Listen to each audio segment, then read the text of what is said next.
Good morning. As you enjoy your day getting going or ending, or maybe you're in the middle of the day, enjoy your coffee, your water. Let me read some verses, and I just want you to meditate on these verses. Oh, the depth of the riches, both of the wisdom and the knowledge of God. How unsearchable are his judgments, and his ways past finding out. For who has known the mind of the Lord, or who has become his counselor? Or who has first given to him, and it shall be repaid to him?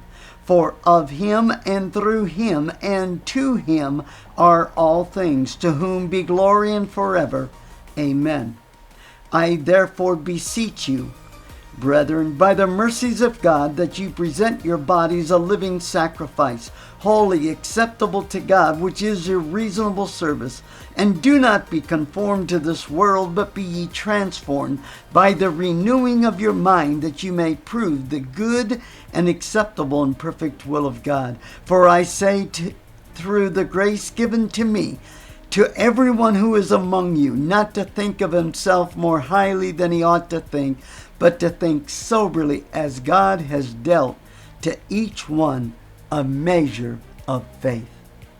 Man, I'll tell you, you talk about some powerful verses, but because of the unsearchable depth and the wisdom and the knowledge of God, the writer says, because of who he is, who has given him counsel? Nobody.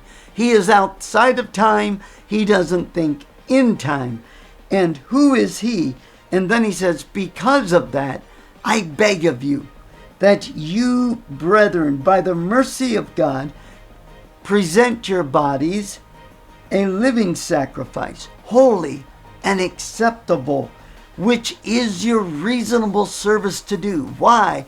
Because the God who is unsearchable in wisdom and in knowledge, that God cannot be conformed inside of a box. That God is living inside of you, and by his Spirit wants to change you and lead your life in what you do, the way you live, the way you dress, and the way you speak. In other words, you live a circumcised life. Think about those verses. They are powerful. And the God of the universe, outside of time, invites you and I into his fabric of what he wants to accomplish in the earth. I love you all, and I bless you. May the face of the Lord shine upon you and give you peace this day.